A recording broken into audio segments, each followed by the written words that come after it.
오늘 설교 제목은 범죄한 다윗이 회개할 기회를 얻은 곳 감람산, 그런 제목입니다.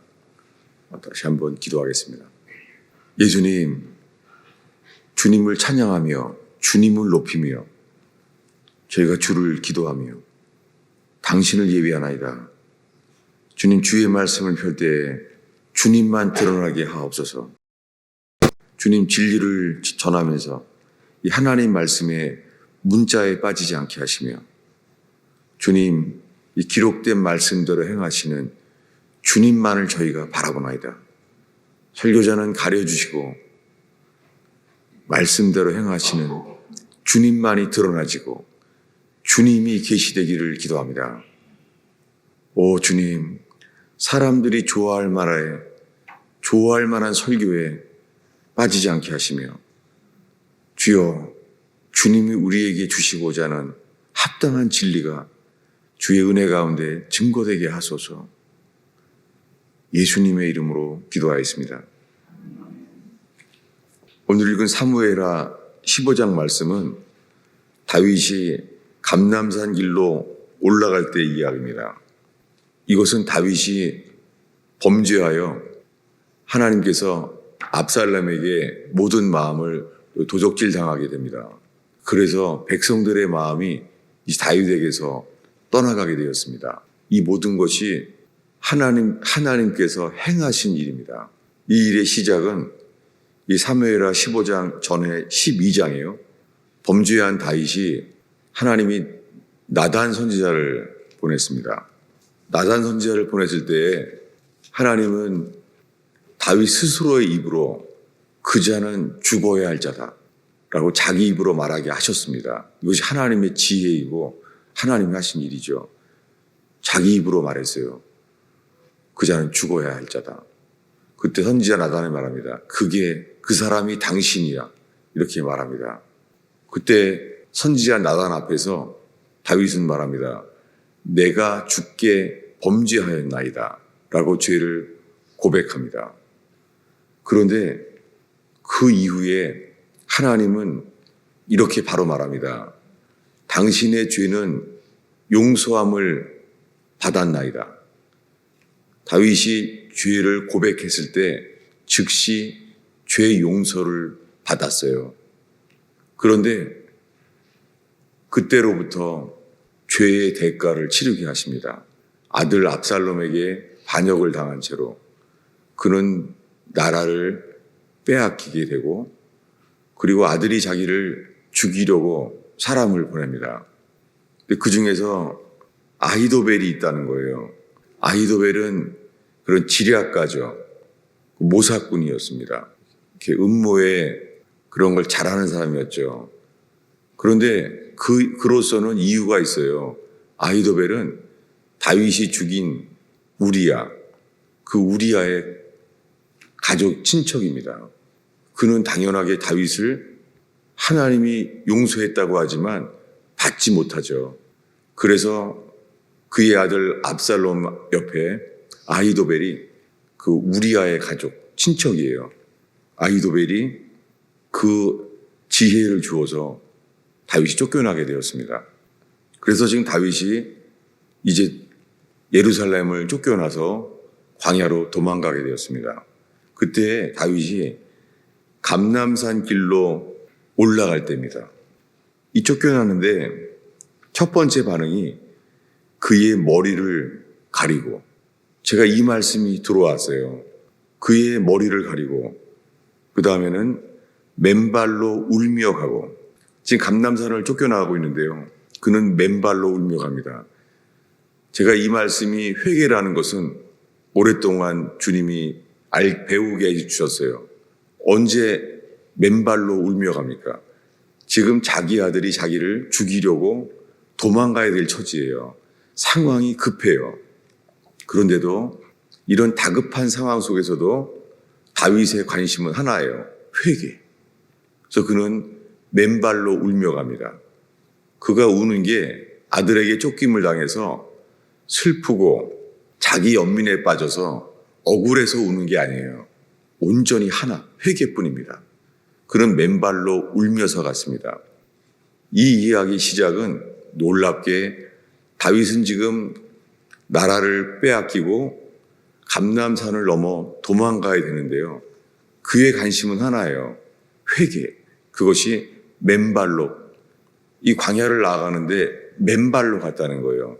여러분, 이 이스라엘의 광야는 이 한국의 이 바닷가의 고운 모래가 아니에요.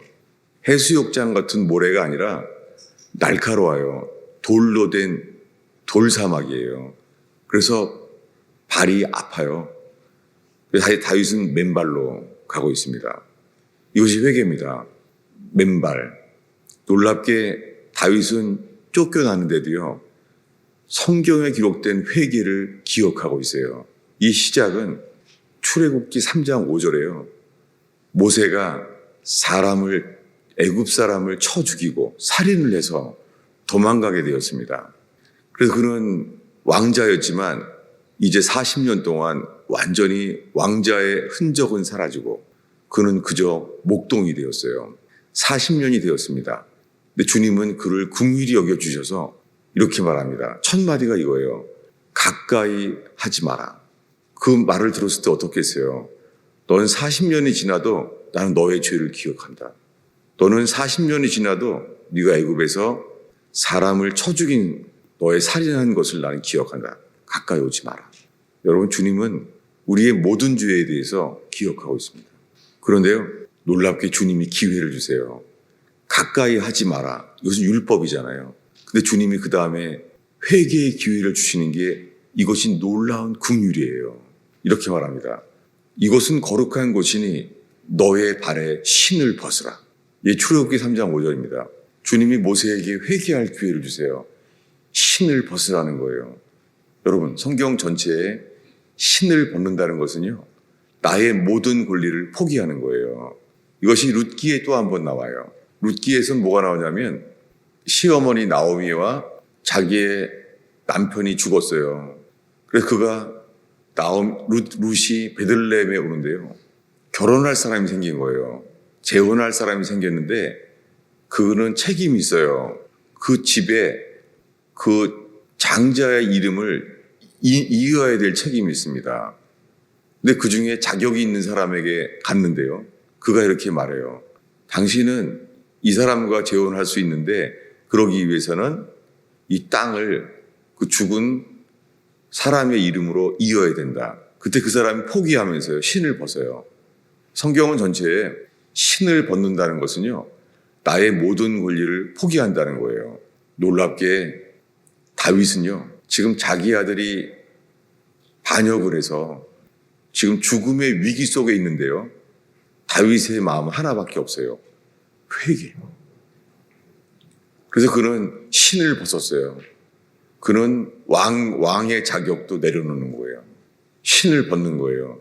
그는 하나님 앞에서 회개하는 거예요. 여러분, 압살롬이 자기를 죽이려고 아히도벨의 모략에 의해서 계속 자기에게 죽음이 오는 걸 알아요. 이런 급한 상황 속에서도요, 여러분, 우리가 가정에서요, 일터에서 직장을 잃어버리거나 재정의 위기가 오거나 어떤 어려움이 와도요, 주님이 우리에게 회개할 것에 집중한다면 주님 반드시 역사합니다. 이 급한 상황 속에 다윗은 하나예요. 나를 죽고 살게 하는 것은 주님에게 달려있는 거 압니다. 아무리 아히도벨이 다윗을 미워해서 죽이려고 하는 것 알지만 죽고 사는 것은 주의 손에 있습니다. 무엇입니까? 회개하는 사람들은 반드시 주님의 절대 주권, 죽고 사는 것이 주의 손에 있다는 것. 여러분, 회개의 근본에는요, 주님의 절대 주권, 모든 것이 주의 손에 있다는 거예요. 그가 할 것을 회개, 신을 벗는 거예요. 근데 이 말씀은 제가 늘 기억하고 있으면서 신을 벗는 것에 집중하고 있었어요. 맨발로. 여러분, 회개한 자인지 아닌지 알 수 있습니다. 회개하는 사람은 모든 권리를 포기하게 됩니다. 그것이 회개입니다. 주님은 회개하면 아십니다. 그래서 이 말씀을 지켜온 지 죄를 자백해서 죄를 하나님 앞에 자백할 때에 주님이 저의 죄를 용서하신다는 것을 저는 경험하게 되었고 누렸습니다. 그런데요, 그동안에 수많은 교인들이 떠나가게 되었잖아요. 근데 이 말씀 중에서 감람산 길로 올라갈 때에 그의 머리를 가리고, 이 말씀이요, 제가 제대로 기억을 못하는 거예요. 머리를 어떻게 했다는 거지? 맨발로 울며 간다는 것은 늘 회개로 알고 있었어요. 그런데 회개 중에 머리를 가린다는 게 떠올랐어요. 이게 지난주의 이야기입니다. 감람산에서 다윗은 머리를 가렸구나. 그랬더니 백성들도 따라하는 거예요. 백성들도 각각 자기 머리를 가리고 울며 올라가니라. 물론 소수였지만 이들이 다윗의 회개에 동참하고 있습니다. 저는 저희 교회에 소원이 있습니다. 이 가스펠 펠로우십 교회에 남아있는 자, 그리고 버티고 있는 자, 그리고 이 부족한 목사를 기대하고 기도해 주는 사람들, 이분들이 이 회개에 동참하는 교회가 되게 해 주시옵소서. 제 마음에 소원이 있습니다. 그런데 이제 감람산으로 도망가게 되었는데요. 32절입니다. 32절을 우리 한 목소리로 읽겠습니다.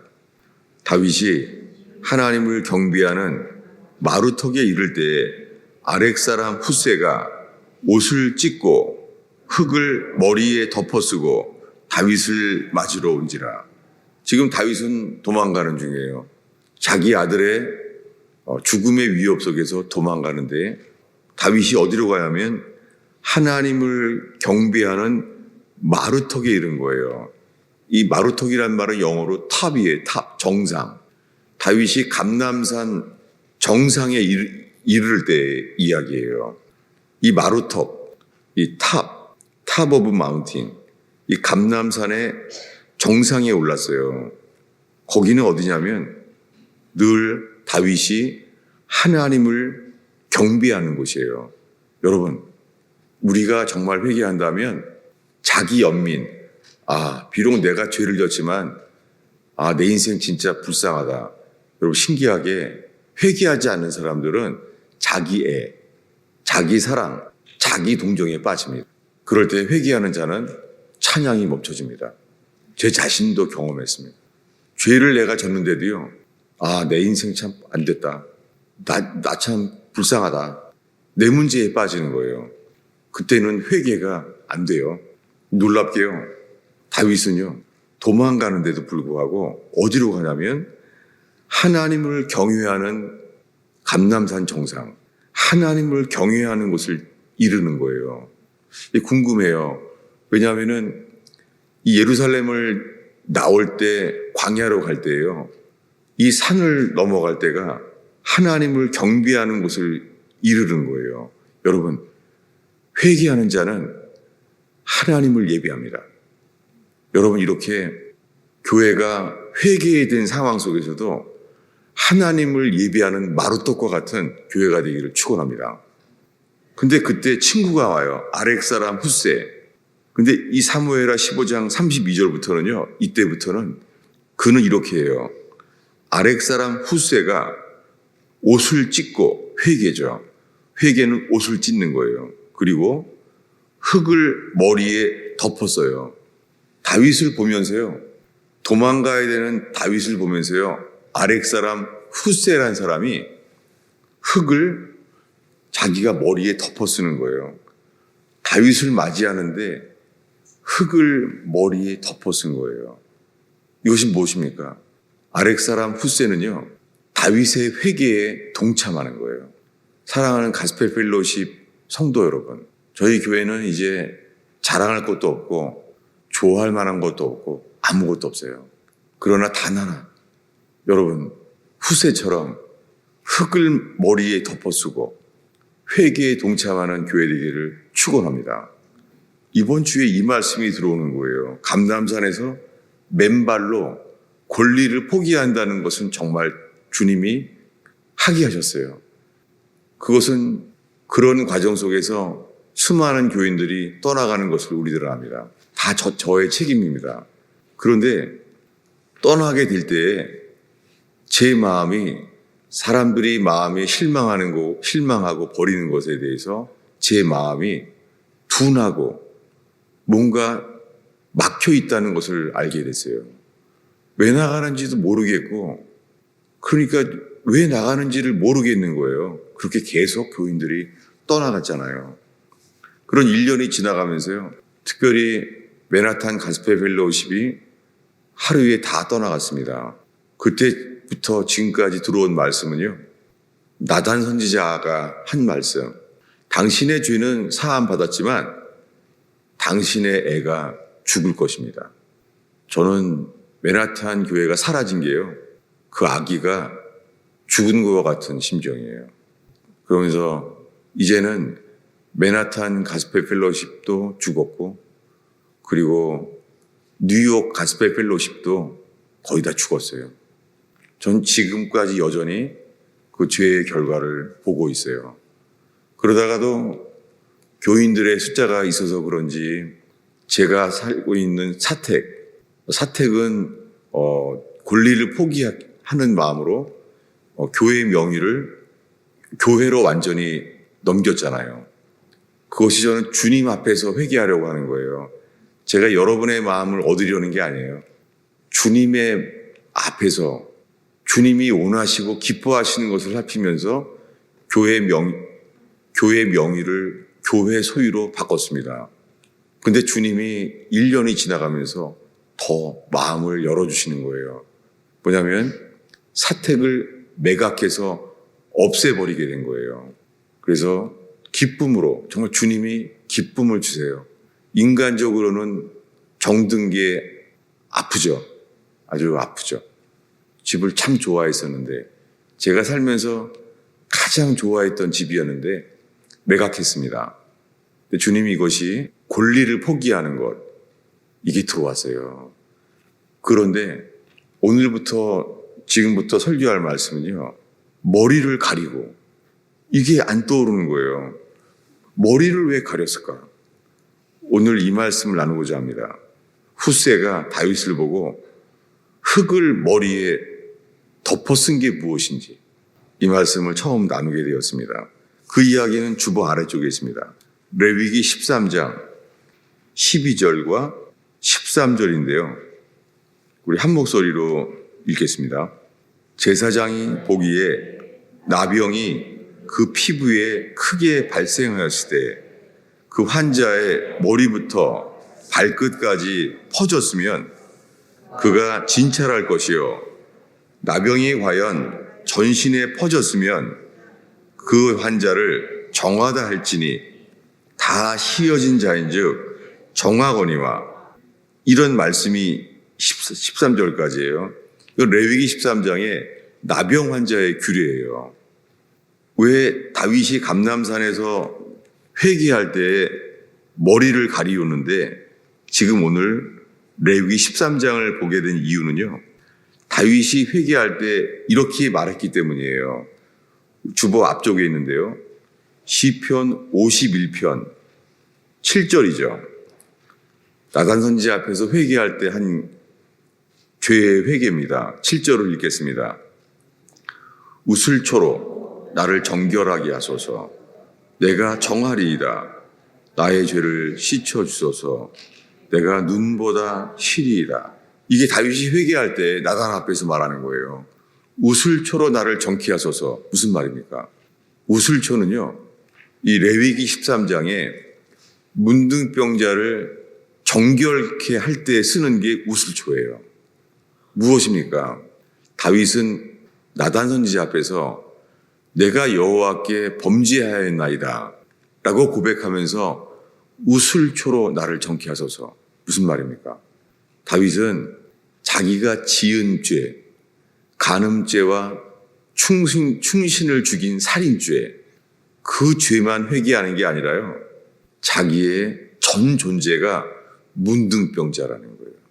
여러분, 우리가 회개를요, 내가 죄책감을 늘리고 내가 창피해하는 죄, 그 죄만 회개할 수 없습니다. 우리가 죄사함 받기 위해서는요, 우리의 전 존재가 전적 타락, 이것을 회개할 때만 주님은 죽은 자를 살리시고 거듭나게 하시는 길에 이르게 합니다. 그래서 새해부터 읽고 있는 로마서 3장에 시편 51편을 인용하잖아요. 자기의 전적 타락을 고백하며 로마서 3장에 이 시편 51편을 인용하잖아요. 여러분, 매일매일 우리의 죄를 고백할 수는 있어요. 그러나 죄를 고백한다고요, 모든 죄가 씻어지지는 않을 수 있습니다. 왜요? 머리끝부터 발끝까지 다 퍼진 자를 깨닫는 것, 이게 로마서 3장의 전적 타락이에요. 지금 읽은 레위기 13장 13절에 이렇게 되어 있잖아요. 이 나병이 과연 전신에 퍼졌으면 그러면 환자를 클린, 정하다고 한다는 거예요. 누가 말해요? 제사장이 말하는 거예요. 제사장이 너는 이제 정하다. 전신이 퍼졌다고 우슬초라를 정케하소서 다윗이 고백했을 때 누가 말해요? 제사장이 말하는 거예요. 뭐라고요? 너는 정하다 라고 말한다는 거예요. 그런데 조금 건너뛰어서 44절이 있는데요. 이 말씀이 제가 걸린 거예요. 저의 허물을 주님이 드러내신 거예요. 44절을 한 목소리로 읽겠습니다. 이는 나병 환자라 부정하니 제사장이 그를 확실히 부정하다 할 것은 환부가 그 머리에 있음이니라. 네, 나병 환자예요. 다 머리부터 발끝까지 퍼졌어요. 그랬더니 제사장이 뭐라고 말해요? 제사장이 그를 확실히 부정하다라고 말한다는 거예요. 누가요? 제사장이 머리끝부터 발끝까지 다 퍼진 것을 보고 누가 말해요? 제사장이 말하는 거예요. 어떻게 해요? 정하다 라고 말하게 되는데, 근데 제가 45절에 그 앞에요, 44절 전에 부정하다고 말하는 것은 뭐예요? 환부가 그 머리에 있음이니라. 이것이 감람산에 다윗 왕이 한 것이에요. 뭐라고요? 감람산에서 머리를 가리우고.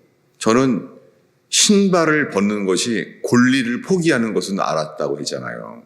그래서 사택도 포기하고 교회의 모든 권리를 포기했잖아요. 근데요, 머리를 가린다는 것이 모르겠더라고요. 이 말씀도 제대로 기억을 못하겠더라고요. 오늘 나누는 것입니다. 감람산에서 다윗의 머리를 가렸을까? 그가 전적으로 다 부정한 자임을 말하는 거잖아요. 그래서 44절에 이렇게 말합니다. 환부가 그 머리에 있음이니라. 여러분, 저의 죄로 인하여 주님이 저를 알게 하신 것이 환부가, 이 나병 환자구나 하게 된 것이 환부가 어디에 있다고요? 머리에 있습니다. 제가 지금 이걸 보고 있어요. 내 죄로 인하여 나의 환부가 머리에 있구나. 이 나병의 환부가 증상이 머리에 있는 거예요.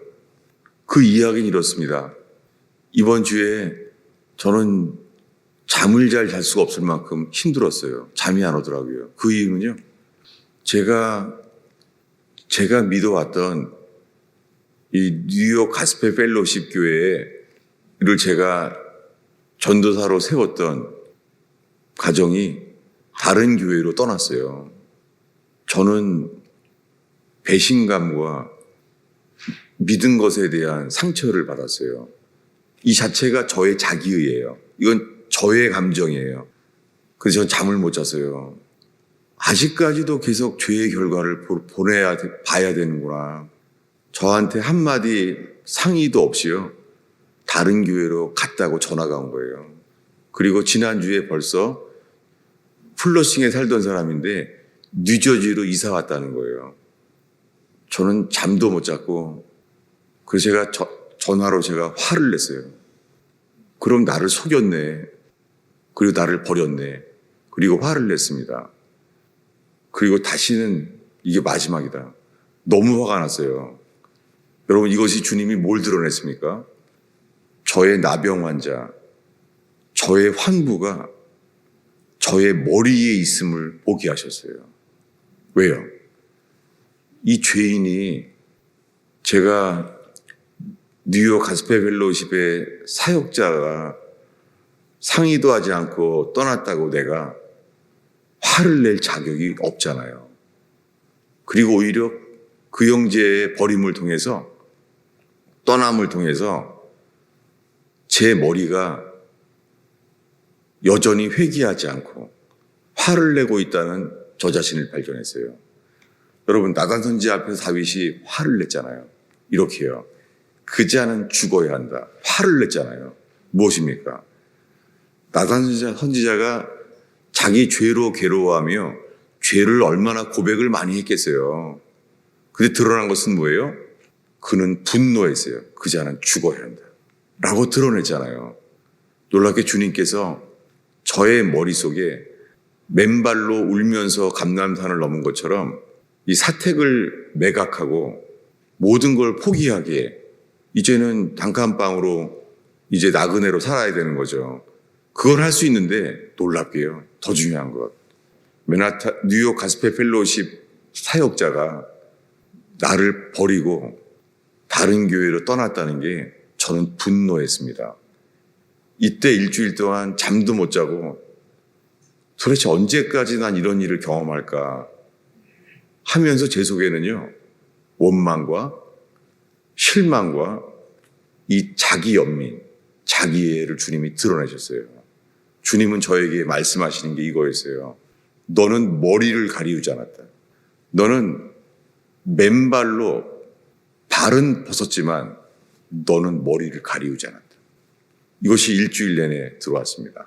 그래서 제가 화냈던 것을 문자로 보냈지만 답도 오지 않습니다. 그래도 할 말 없습니다. 결국은 제 스스로 버림을 당하게 되었습니다. 가슴은 너무 아파요. 이 예배당 안에서 떠난 사람이 기억할 때마다 서 있지도 못하고 숨도 쉬어지지 않아요. 저는 죄의 대가가 얼마나 아픈 것인지 주님이 1년이 넘도록 2년이 다 해가면서 주님이 죄의 대가를 알게 하신 게 정말 감사해요. 그런데 너무 부끄럽게도 신발을 벗는 것은 포기할 수 있지만 머리를 가리우지 않은 거예요. 그렇게 저에게 허락도 하지 않고 나누지도 않고 다른 교회로 떠나가면서 뉴저지로 이사 왔다는 말을 들었을 때 저는 화만 내면서 주님은 저에게 말하는 거죠. 저는 그 전도사님의 허물에 화를 내면서 그런 동안 주님은요, 너는 머리를 가리우지 않았다. 주님이 어젯밤에 이러한 회개를 주시게 됐어요. 환부가 그 머리에 있습니다. 저의 고백이에요. 그렇구나. 이 죄의 환부가 나의 머리에 있구나. 그러면서 45절인데요. 한 목소리로 읽겠습니다. 나병 환자는 옷을 찢고 머리를 풀며 윗입술을 가리고 외치기를 부정하다 부정하다 할 것이요. 제가 저를 사랑하고 지지해줬던 한 집사님이 교회를 떠나면서 이렇게 말했어요. 그냥 감정을 추스리지 못하면서 교회를 떠나면서 이렇게 말했어요. 미량을 보는 것 같다. 이렇게 말했어요. 저한테. 미량이라는 이야기는 무엇입니까? 미량이라는 그 기독교적인 영화는 뭐냐면 그 딸의 유괴범, 자기 딸을 유괴하고 죽인 그 살인자가 그 영화의 주인공이 예수를 믿어서 그를 용서한다고 감옥에 갔더니요. 그 감옥 안에서 자기 딸을 죽인 그 살인자가 이렇게 말하는 거예요. 당신이 내 죄를 용서해 주신 거에 대해서 나도 예수를 만나서 예수를 믿게 돼서 예수님이 내 모든 죄를 사함을 받았다고 말을 해요. 그랬을 때 그 고통 속에서도 자기를 용서하려고 왔던 그 여자 주인공이 그를 보고 면회를 마치고 가다가 쓰러져요. 그래서 그가 말해요. 내가 용서를 해야지 왜 하나님 왜 그를 용서하냐고. 내가 용서해야 되지. 그게 미장의 영화인데요. 뭐냐면 저는 윗입술을 가려야 됐었어요. 저는 이 말씀의 뜻은 몰라요. 그런데요, 성경에 윗입술을 가리고 이 말씀을 읽는데 제 가슴이요, 찔리고 아픈 거예요. 주님이 저를 찔르신 거예요. 왜요?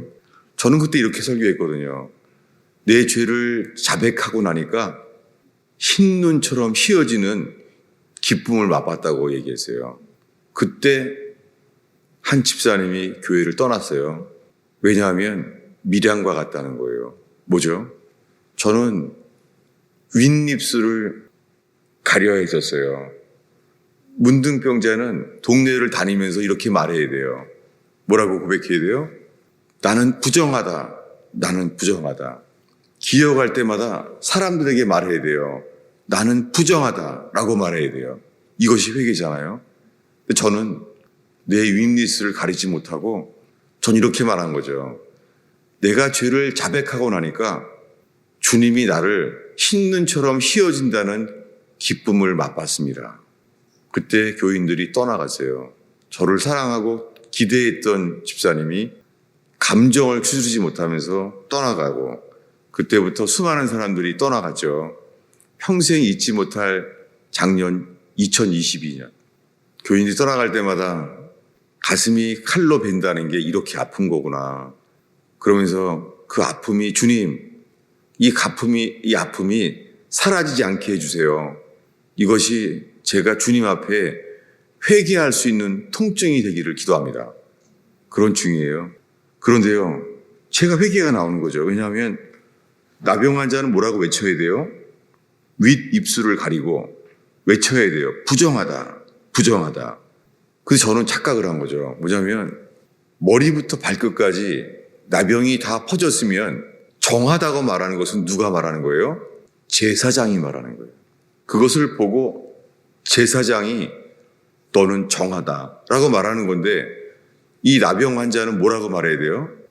나는 부정하다라고 말을 해야 되는 건데, 저는 제 스스로 내가 죄를 고백하고 나니까 내 마음에 흰 눈처럼 휘어지는 기쁨을 맛봤다고 말하면서 수많은 사람이 떠나간 거예요. 그래서 주님은 수많은 사람들의 마음을 떠나가게 하신 거예요. 절대 주권. 주님이 사람들의 마음을 그렇게 은혜 받지 못하고 떠나갈 수밖에 없게 만드셨어요. 그 이야기는 이렇게 마칩니다. 46절인데요. 읽겠습니다. 병 있는 날 동안은 늘 부정할 것이라. 그가 부정한 즉 혼자 살되 진영 밖에서 살지니라. 저는 매일 교회에 혼자 옵니다. 교회에 아무도 없어요. 그리고 기도합니다. 그러면서 단 하나, 하나님, 저로 인하여 교인들도 회개하게 해주시옵소서. 회개하여 모든 죄를 회개하여 거듭남을 얻는 제단 되게 해주세요. 라고 기도합니다. 그런데요, 여러분, 기도 안 돼요. 다급한 일들을 소원과 간구를 아랠 수는 있지만 기도가 안 돼요. 그냥 버티고 있는 거예요. 아는 사람과 전화하면은 1시간은 통화할 수 있어요, 누구나. 여러분, 기도는요, 1시간 못 해요. 기도가 안 되는 거예요. 여기에 대한 걸 나누고자 합니다. 왜냐하면 제 마음은요, 이 부정한 자는 혼자 살되 진영 바깥에 살지니라. 제가 아무도 없는 교회에 매일 오면서 진영 바깥에 있는 기분이에요.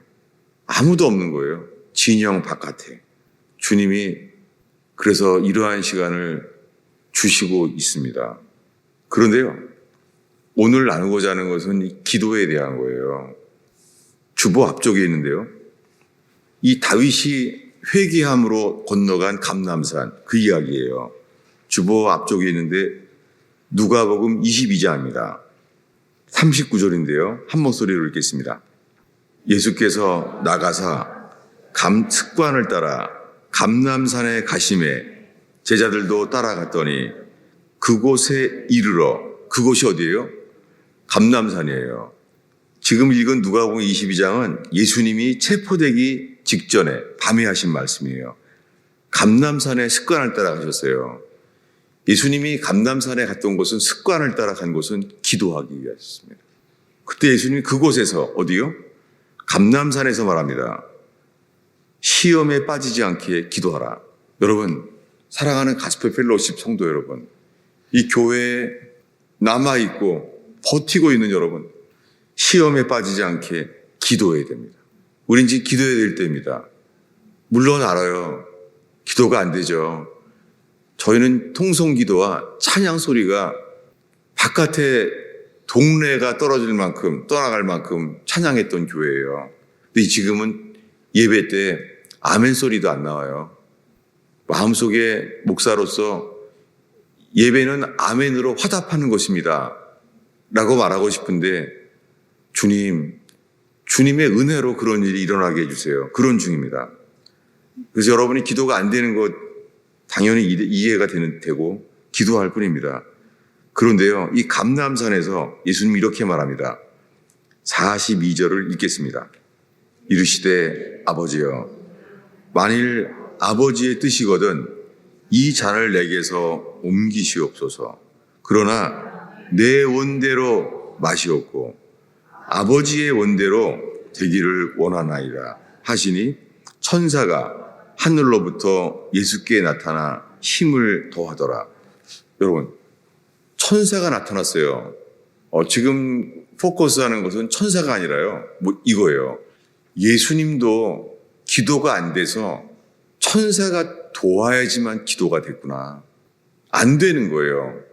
여러분, 주님이 저와 여러분에게 주님은 이 기도에 서게 하십니다. 새벽 설교를 들으면 아시겠지만 저는 새벽 기도를 온 교인들이 나눌 매일의 만나, 매일의 양식이라는 마음으로 준비하고 있습니다. 그런 제가 이 겟세마네 동산의 설교를 지금 거의 3주째 하고 있어요. 제가 집중하고 있는 것이 아니라 주님이 저에게 집중하게 하시는 거예요. 어디예요? 겟세마네. 거기가 바로 감람원이에요. 감람산에서 주님도 기도가 안 되는 거예요. 그래서 어떻게 기도했습니까? 44절인데요. 한 목소리로 읽겠습니다. 예수께서 힘쓰고 애써 더욱 간절히 기도하시니 땀이 땅 위에 떨어지는 핏방울 같이 되더라. 이게 겟세마네예요. 예수님이 3번 기도했죠. 이렇게요. 아버지여, 할만하시거든 이 잔을 내게서 옮겨주십시오. 여러분, 주님께서 우리들에게 주님보다 더 사랑하는 것, 내 소원, 내 바람, 주님보다 더 높아지는 것, 이런 것을 내려놓게 하시는 곳, 여기 감람산이에요. 감람산. 거기에 마태복음에는 겟세마네라고 되어 있는데요. 겟세마네라는 것은 기름 짜는 곳이에요. 어느 기름이요? 감람유. 여러분, 어떤 땐 기도가 잘 되잖아요. 근데 여러분, 기도가 안 될 때가 있어요. 기도하려고 하는데 기도가 안 되는 거예요. 언제입니까? 우리를 살펴서 내 뜻, 내 선택, 내 바람을 내려놓는 것이에요. 예수님도 힘쓰고 애써 기도했어요. 여기 힘쓰고 애쓰고라는 단어가 헬라어로요. 여러분도 알 거예요. 헬라어 단어가 이거예요. 에고니. 에고니라는 단어는 영어로 고뇌죠. 번뇌. 이것이 헬라어로 지금도 그대로 에고니예요. 여러분, 우리는 상상할 수 있습니다. 예수님의 고뇌의 기도, 겟세마네에서 뭐죠? 주님, 할 수만 있다면 이 잔을 내게서 옮겨주십시오. 여러분, 이러할 때가 되면은 기도가 안 되는 거예요. 여러분, 기도가 안 될 수 있습니다. 기도하려고 해도 한마디 나오지도 않고 마음도 냉랭하고 진영 바깥에 나간 문둥병자처럼 진영 바깥에 혼자 있는 것처럼 여러분, 그럴 때는요, 교제도 안 돼요. 문둥병자처럼. 진영 바깥에 혼자 있는 것처럼. 그 저의 얘기예요. 정말 교제도 힘들었어요. 근데 주님께서 너는 머리를 덮어 쓰지 않았다. 머리를 풀고 머리를 덮어야 한다. 마지막 이야기를 정리하겠습니다. 주님이 얼마 전에 탕자의 비유를 인도해 주셨어요. 탕자는 누굽니까? 자기의 전적 타락을 깨달은 사람이에요. 탕자는 돼지가 먹는 쥐엄나무를 먹어야 되는 수치스러움, 이 전적 타락을 알았죠. 근데 그 탕자 이야기의 마지막 부분은 큰아들 이야기예요. 하나님 아버지이신 사랑의 주님이 탕자가 돌아오니까 기뻤잖아요. 그런데 큰아들이 드러났어요. 어떻게 해요? 큰아들은 분노했어요. 분노해서 이렇게 말해요. 아버지는 재산을 다 날려버린 아들이 돌아왔다고 잔치했습니다. 그런데 착실하게 살아온 죄도 안 지은 나는 한 번도 잔치도 해주지 않았습니다. 뭐라고 말하는 거예요? 아버지를 불의하다는 거예요. 뭐예요? 놀랍게요. 이 큰아들은 착실한 아버지인 줄, 아버지 보시기에 착실한 아들인 줄 알았는데 그는요, 아버지보다 더 머리 위에 있는 거예요. 그 큰아들은 윗입술을 가려야 됐었어요. 탕자는 이렇게 말했습니다. 나는 아버지의 아들이라고 들릴 자격도 없습니다. 이것이 그가 윗입술을 가리운 자세입니다. 그런데 큰아들은 그 나온 입술에서 아버지를 불의하다고 말하고 있는 거예요. 이것을 읽으면서 저는 뉴욕 가스펠 펠로우십의 전도사님으로 세웠던 그분이 저랑은 한마디 말하지도 않고 지난주에 이미 레오니아로 뉴욕에서 이사 와서 다른 교회로 갔다고 이미 간 다음에 나한테 전화했을 때 주님이 저를 드러내셨어요. 저를요. 뭐를요? 너는 머리를 가리우지 않았다. 너는 탕자인 주제에 너는 큰아들처럼 그 뉴욕 사역자를 너는 화를 냈다. 저는 오늘 주님께서 이런 모든 사건들을 저를 회개하도록 인도하신 것을 정말 감사드리고 있어요. 그러면서 오늘의 마지막 이야기인데요. 이것은 저 때문에 알게 된 것이 아니라 시편 51편이에요. 다윗이 나단 앞에서 범죄할 때 그리고 회개할 때의 이야기죠. 51편 1절입니다. 한 목소리로 읽겠습니다. 하나님이여 주의 인자를 따라 내게 은혜를 베푸시고 주의 많은 긍휼을 따라 내 죄악을 지워 주소서. 여러분 이것은 뭘 말하려고 하냐면요. 저는 뇌출혈로 책을 많이 못 읽어요. 지금 뇌출혈 이후에 한 권도 읽지 못해요. 그런데 짧은 책을 제가 읽었어요. 짧은 책이 뭐냐면 로이드 존스 목사님의 시편 51편의 강해를 쓴 책이에요. 근데 거기 회개 중에요. 로이드 존스 목사님 책에 회개를 설명하는데요. 우연하게도 1절에 대한 해설이 없어요. 1절만. 뺐어요. 전 그것이 로이드 존스 목사님의 실수라고 생각됩니다. 그분은 상한 심령에 포커스했어요. 그런데 1절을 놓쳤어요. 1절은 뭐예요? 주의 인자를 따라 주의 은혜를 베푸소서 많은 긍휼을 따라 이걸 기도하는 거예요. 왜 이 말이 우리 교인을 통하여 주님 주신 말씀이냐면 저희 교인 중에 탈북민으로 순대를 만드는 지체가 있습니다. 근데 저 죄를 정말 고민해 왔어요. 오랫동안 죄를 고민해 왔어요. 근데 순대를 만드는 동안에 성경을 듣는데 역시 그 실수로 순대를 만드는 시간이 한 서너 시간이 이렇게 하는데 3시간 이상을 하는데요. 순대를 만드는 동안에 이 녹음에 시편 51편을 무한 반복하게 됐어요. 시편 51편만을 몇 시간 동안을 반복하는 거예요. 놀랍게 이렇게 이 말씀을 들을 때요. 이 말씀이 열렸다는 거예요.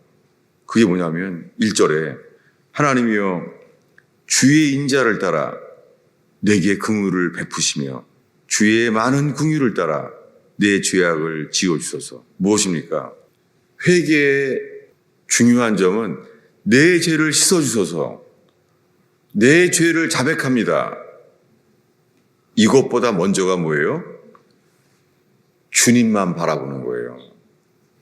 뭘 바라보는 거예요? 주님의 인자하심만을 바라보는 거예요. 무엇입니까? 탕자가 그랬어요. 탕자는 자기의 상태에 비참한 것을 깨달았어요. 그런데 그가 아버지께 돌아오게 된 이유는 아버지 집의 품꾼이 나보다 낫겠다.